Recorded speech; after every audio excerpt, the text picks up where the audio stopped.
Okay, so I just want to go over why I tend to push things really hard. I don't know if I'm the only one on the spectrum who does this, but I definitely say that I probably am not, just logically, because a large part of why I do this is because my interactions with my peers who are on the spectrum or otherwise disabled has kind of pushed me to need to do this. Because the problem is with a lot of them, if you don't push, it doesn't happen. Like, have you ever had that one group project member, you know what I'm talking about, that one person who just wants to coast on everyone else's effort and they won't do anything unless you just keep nagging them until they finally give in? Because what they're trying to do is they're trying to dig their heels in and hope that you give up first. It's really childish and immature. And in a friendship, there's no place for it. But a lot of the people that I've met in the disabled community, that's exactly what they do. And it's really fun, too, when you need them for things, or they make promises and then pull this routine. So it's destroyed several things that I was very motivated about. I remember a long time ago, I wanted to form a band with some friends. They seemed interested, so it shouldn't have been an issue. But I noticed that when I tried to make practices, they just kept having things come up at the last minute. And eventually, after a month of stalling, I got fed up and I said, get over here and pick an instrument. This is ridiculous. Like, how are we a month in? You haven't even come and picked out an instrument you want to play. And then they got defensive and started the waterworks. Oh, I'm trying as hard as I can.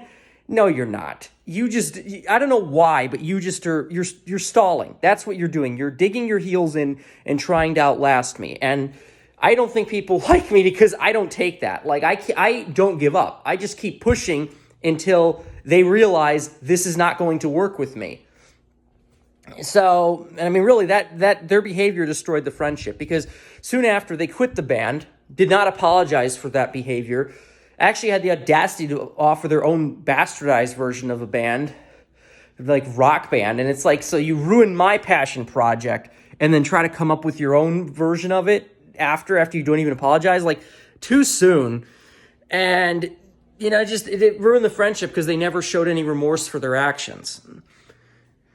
And I couldn't get over it because they totally stressed me out and hurt me, and they didn't even show any proper apology for it.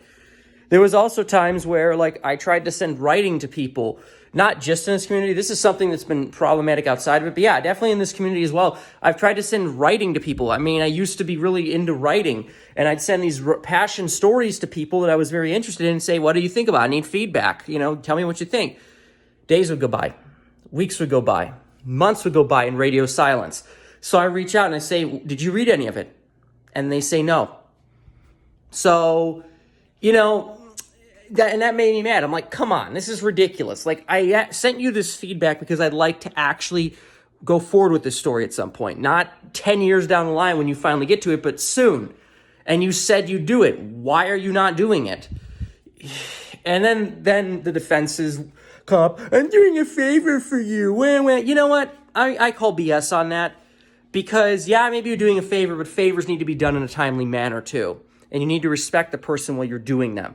Don't guilt trip them and make them feel like crap every 2 seconds. And don't lie about the time frame. It's like if I say, hey, can you pick me up from the airport?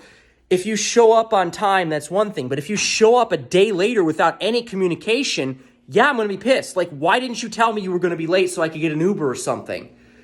And then you act like I'm doing a favor, you never have to complain. Yeah, I'm going to complain because that's not acceptable. You need to be telling people what's going on if something comes up, especially if they're counting on you for something. And yeah, I mean, it delayed progress on the stories. And a lot of times I never got the feedback I needed because they just never did it. So it's just, again, you got to push with with people like this. It doesn't happen if you don't push. Granted, it usually doesn't happen anyways, but it won't happen if you don't push. There's also dating alliances. I remember I used to try to form dating alliances with other people in the disabled community, and it never worked because, I mean, in theory, it should have worked, It's like American Pie. You help each other find someone. But instead, what would end up happening is they'd say they were interested, but then you try to actually brainstorm ideas, and they wouldn't get back to you with what they thought. They never come up with ideas of their own. And then, it just like every time you tried to, say, well, like, hey, screw you. If you're not going to do it, I'm just going to make plans and I hope you show up. They'd be like, I don't know. Or, cancel at the last minute, or just like In one case, it was radio silence. They said, oh, well, we're interested, but then it got to the point where even getting them to reply to messages was like pulling teeth. And it was ridiculous. It's like, so eventually the whole group imploded. And because I got so burned out trying to get these people to just do what they said they were going to do in the first place, that it was like not even worth trying. You know, and it just infuriates me because I needed help and I needed to have a relationship in general too, because I was beyond lonely. I mean, I should go into this in another story, but another problem with the disabled community is that there's no effort on their end. It really feels like a lot of these relationships are one-sided, and if you combined all of them and the effort they put in and squared it, you might get the amount of talking you do to work colleagues in one day. There's no effort on their end. So I needed to find someone so I wouldn't be lonely. And they couldn't even keep their word enough to help me do that when they're the ones who put me in this situation in the first place by constantly neglecting me en masse. It's pretty disgusting, honestly. And then there's the fact that, I think my favorite, though, is trying to move out. Like, I've talked about this in other videos. My parents stressed me the heck out. More than once I've had to move out to get away from them.